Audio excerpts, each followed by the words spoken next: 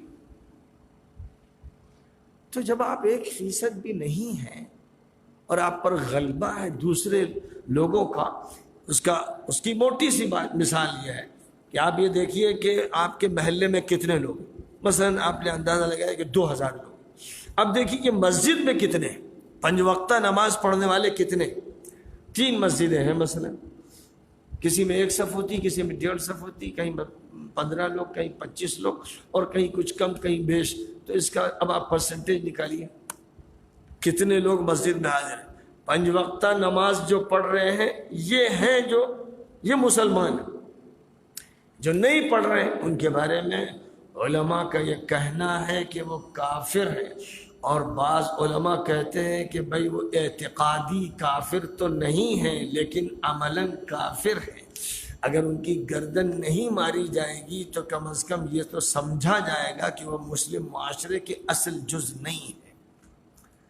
یہ ایک بات ہوئی، صرف نماز ایک رکن ہے۔ زکوٰۃ کتنے دے رہے ہیں اس کا نکالیے پرسنٹیج، استعداد اور نصاب کے باوجود حج کتنے کر رہے ہیں، روزے کتنے رکھ رہے ہیں، دینی تعلیم کتنے حاصل کر رہے ہیں، کتنے ہیں جو قرآن پڑھ رہے ہیں اور سمجھنے کی کوشش کر رہے ہیں، کتنے ہیں جو تجارت میں کمپنی میں سود نہیں لے رہے ہیں، کتنے ہیں جو حلال تجارت کر رہے ہیں، حلال کمائی کر رہے ہیں، حلال کاروبار کر رہے ہیں. یہ سب چیک اپ ہونا چاہیے اس کا، اور پرسنٹیج نکالنا چاہیے، اعداد و شمار سامنے لانے چاہیے. ہمارے یہاں یہ ہے کہ اس میں جو ہے گھپلا ہے. بس مت بولو، چادر ڈھکی رہنے دو، مت چھیڑو. ٹھیک ہے بھائی، مت چھیڑیے، لیکن اتنا سمجھیے تو کم از کم اپنے تئیں، اپنے اندر یہ بات سمجھیے کہ آپ کے معاشرے کی اکثریت اس معنی میں مسلمان نہیں ہے جس معنی میں قرآن چاہتا ہے، حدیث چاہتی ہے، اور مومن نہیں. قرآن پاک میں ان مسلمانوں کے بارے میں جو حضور کی خدمت میں آ رہے ہیں، دیدار بھی کر رہے ہیں، صحبت بھی اٹھا رہے ہیں، ساتھ نماز بھی پڑھ رہے ہیں، اور آپ کے لوگوں میں شمار ہو رہے ہیں، اور اس کے بعد کہتے ہیں کہ بھئی ہم مومن ہیں. اللہ میاں کہتے ہیں قالت الاعراب آمنا قل لم تؤمنوا ولكن قولوا اسلمنا ولما يدخل الایمان فی قلوبکم. یہ جو ہیں دیہاتوں سے آ رہے ہیں، ابھی جن کی تربیت نہیں ہوئی، تعلیم نہیں ہوئی، آپ کے پاس آ رہے ہیں، آپ کو دیکھ رہے ہیں، آپ سے مل رہے ہیں، آپ کے ساتھ ہیں. کہتے ہیں مومن. آپ کہہ دیجئے کہ تم مومن نہیں ہو، تم نے صرف سرنڈر کیا ہے، ظاہری طور پر تم نے سرنڈر کیا، اسلامی طاقت کا مقابلہ نہیں کر سکتے اس لیے جھک گئے ہو. وَلَمَّا يَدْخُلِ الْإِيمَانُ فِي قُلُوبِكُمْ، ایمان تمہارے دلوں میں داخل نہیں ہوا. یہ کس سے کہا جا رہا ہے؟ یہودیوں سے کہا جا رہا ہے، عیسائیوں سے کہا جا رہا ہے. ارے یہ مسلمان صبح شام حضور کا دیدار کر رہے ہیں صحبت میں، ان سے کہا جا رہا ہے. کتنی ایسی مثالیں ہیں قرآن پاک میں، کتنی آیتیں.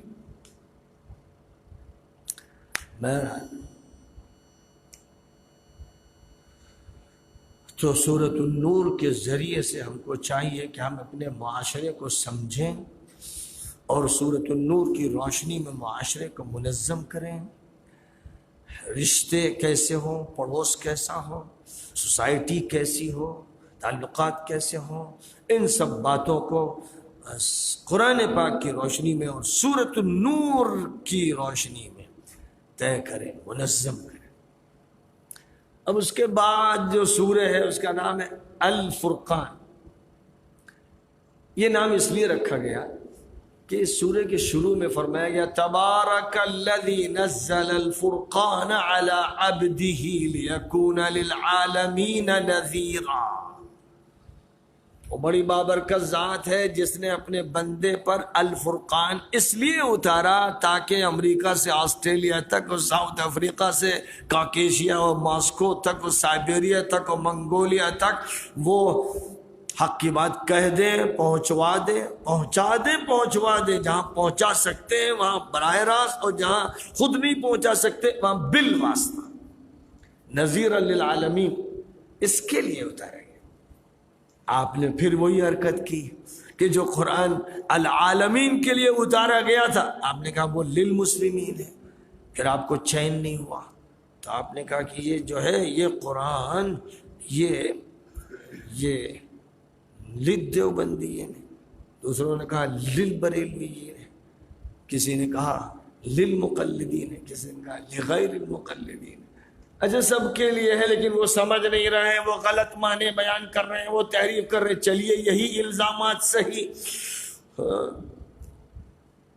وہ قرآن جو مولانا احمد رضا خان صاحب کے ترجمے پر مبنی ہے اور ان کی تفسیر پر غیر معتبر، ادھر سے صدا لگی کہ اشرف علی تھانوی کا جو ترجمہ و تفسیر غیر معتبر. پھر اپنے ایک حلقہ کھڑا ہوا، اس نے کہا کہ مودودی کی تفہیم القرآن غیر معتبر. ایک اور خلقہ کھڑا ہوا، اس نے کہا کہ امیر حسن کی تدبر قرآن غیر معتبر. تو کسی نے کہا کہ جناب فلاں تفسیر غیر معتبر. اسی جھگڑے میں امت کو پھنسا دیا گیا. لڑو، آپس میں لڑو تاکہ قرآن دو چار کا رہ جائے. جنت خالی پڑی رہے گی کیونکہ سب تو دوزخ میں جائیں گے. جب سبھی کافر ہو جائیں گے اب مومن تو تھوڑے سے ہوں گے. تو جنت اللہ میاں نے اتنی لمبی چوڑی لاکھوں میل کروڑوں میل لمبی چوڑی جو بنائی ہے اس میں ٹوٹو کیا کریں گے یہ سب ایک حلقے کے لوگ؟ سب تو کافر ہو گئے نا. انہوں نے ان کو کافر کہا, انہوں نے ان کو کہا, نہیں تو مبتدع کہا, انہوں نے ان کو کہا, ان کو گمراہ کہا, ان کو گمراہ کہا. بس اسی میں مشغول ہو جائیے. قرآن دیا گیا تھا سب تک پہنچانے کے لیے کہ ہندوستان میں کوئی ہندو, کوئی جینی, کوئی بدھسٹ, کوئی سکھ, کوئی عیسائی, کسی بھی مذہب کا کوئی انسان باقی نہ رہے جس تک قرآن پہنچا نہ دیا جائے. اور پھر پوری دنیا کی تمام قوموں کو, تمام افراد کو قرآن پہنچانے کا حکم تھا. نبی کو نذیرا للعالمین بنایا گیا تھا. اور خاص طور پر قرآن کے لیے جو لفظ یہاں استعمال کیا گیا وہ صرف قرآن نہیں استعمال کیا گیا. قرآن کے معنی وہ پڑھی جانے والی کتاب. پڑھی جانے والی تو بہت سی کتابیں ہوتی ہیں. صفت جو ہے تبارک الذی نزل الفرقان, فرقان دیا اللہ نے, فرقان اتارا, چھانٹ دینے والی کتاب, واضح کر دینے والی کتاب, دودھ کا دودھ اور پانی کا پانی کر دینے والی کتاب, حق و باطل سے جدا کر دینے والی کتاب, کسی بات کو گنجلک نہ رکھنے والی کتاب, کھول کھول کر بتا دینے والی کتاب وہ دی گئی. یہ کہا جا رہا ہے کہ آپ اگر کتاب کو پیش کریں اپنی طرف سے کچھ لگاوٹ مت کیجئے. کتاب کو پیش کیجئے عیسائی کے سامنے, صحیح طریقے سے پیش کیجئے, اور مسلمان ہو جائے گا یا زیچ ہو جائے گا. یہودی کے سامنے پیش کیجئے, ہندو کے سامنے پیش کیجئے, کسی کے سامنے بھی صحیح طور پر پیش کیجئے جس زبان میں وہ سمجھتا ہے. سنسکرت میں پیش کیجئے, ہندی میں پیش کیجئے, انگلش میں پیش کیجئے, کنڑ میں, ملیالم میں, گجراتی میں, آسامی میں, جو مقامی زبان اس میں سمجھائیے, پورا قرآن سمجھائیے, ٹھیک سے سمجھائیے, اپنا قلم مت لگائیے. پھر دیکھیے آپ اس کا اثر, دنیا میں انقلاب آ جائے گا. آیا تھا جب نبی پاک علیہ السلام نے صحابہ کو قرآن دیا تھا کہ لو چلو سب کو سناؤ, تو وہاں تفریق نہیں ہو رہی تھی, نہ قبیلے کی تفریق ہو رہی تھی, نہ مذہب کی تفریق ہو رہی تھی, نہ ذات کی تفریق ہو رہی تھی. بغیر کسی تفریق کے ہر انسان کو قرآن سنایا جا رہا تھا.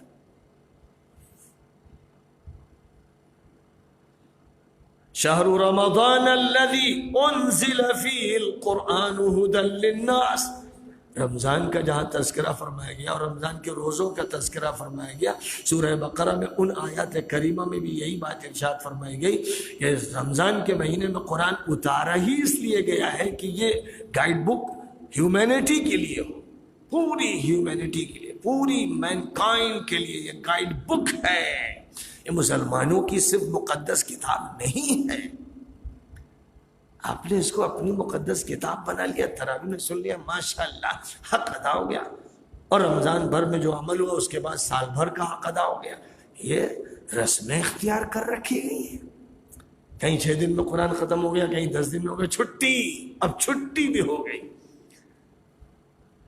یہ سب رسمیں ہیں, ان سے وہ تبدیلی نہیں آئے گی جو قرآن کا مقصد ہے. قرآن پیش کرنا ہے اقوام عالم کے سامنے, ہر بڑے اور چھوٹے کے سامنے, ہر مرد اور عورت کے سامنے, ہر حاکم اور محکوم کے سامنے. اس لیے قرآن آیا ہے. لہذا سورۃ الفرقان پڑھ کے کم از کم ہوش میں آ جائیے. کم از کم اسی سورت میں جو بات کہی گئی ہے تبارک الذی نزل الفرقان علی عبدہ لیکون للعالمین نذیرا.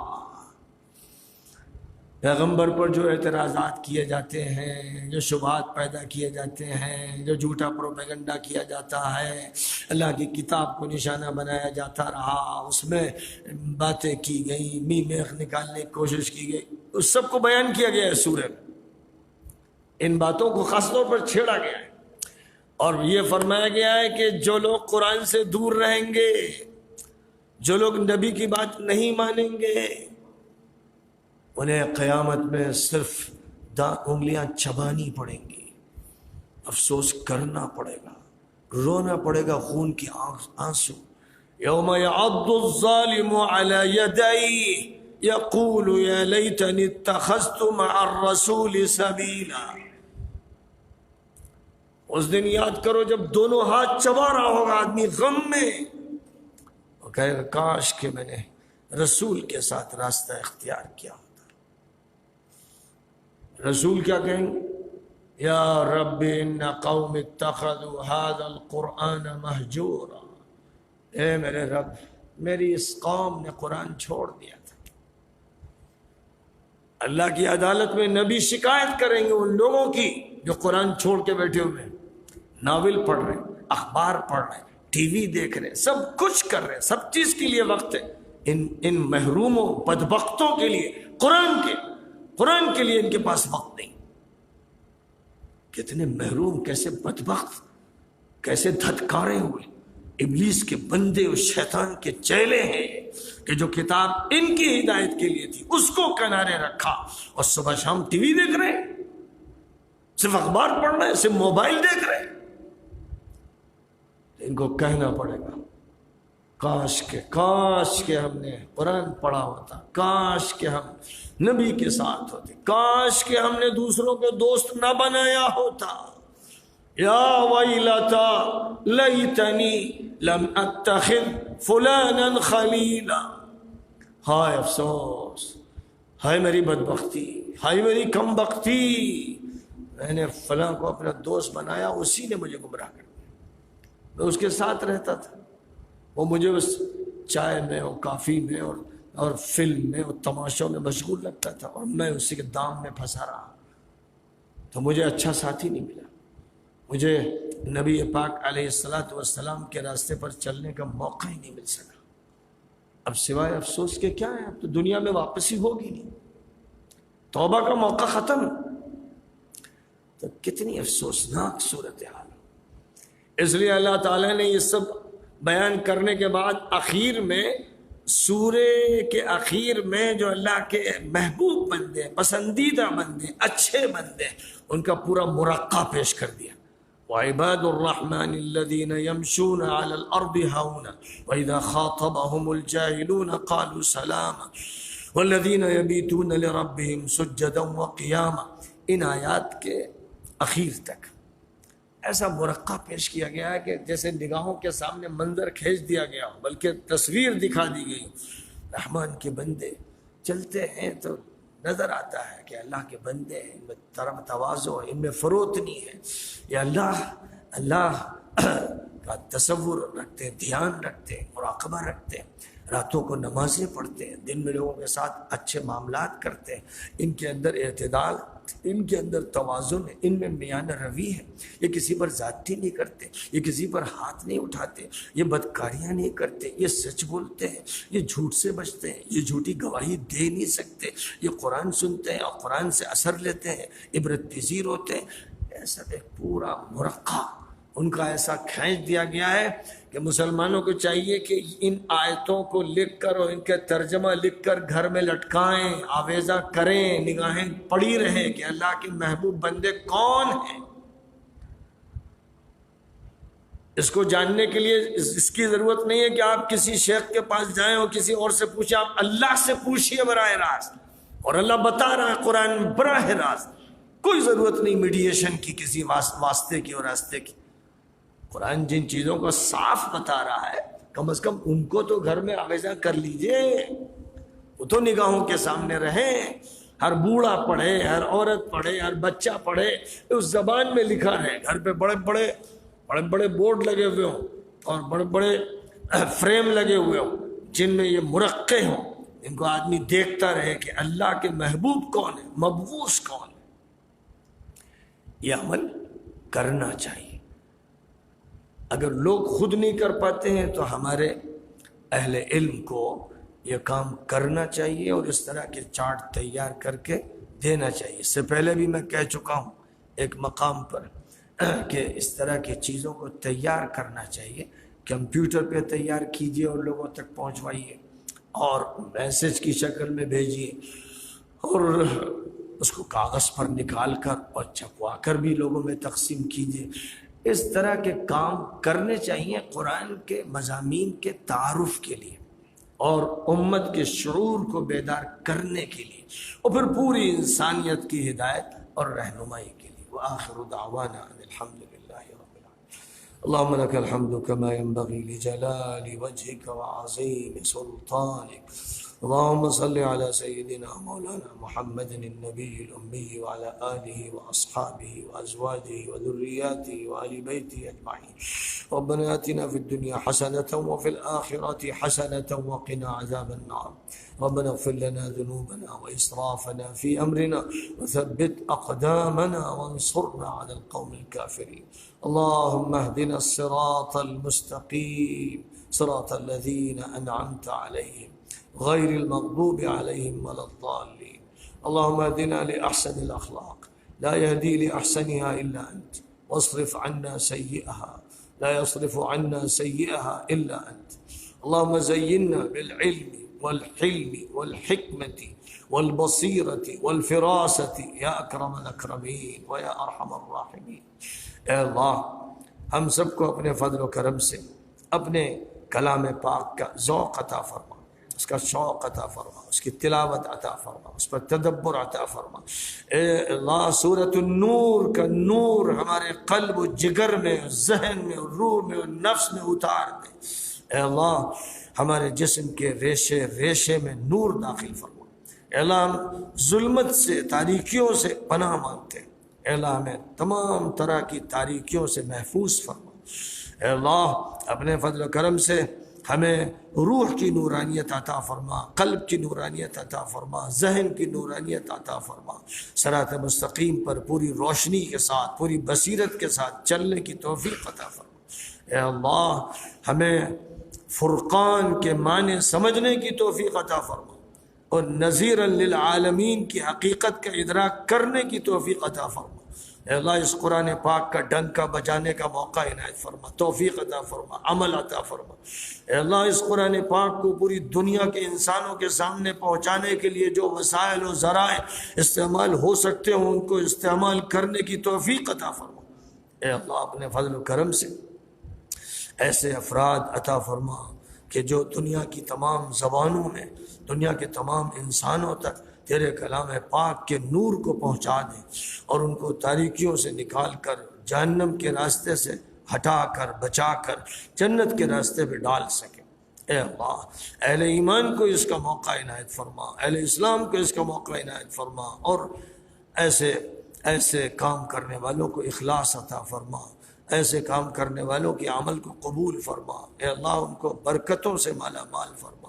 اے اللہ ہم سب کو اپنے فضل و کرم سے اپنے ان بندوں میں شامل فرما جن سے تو محبت فرماتا ہے، جن کو محبت سے عباد الرحمن کے لفظ سے یاد فرماتا ہے. اے اللہ ان کی ہمیں صفات عطا فرما.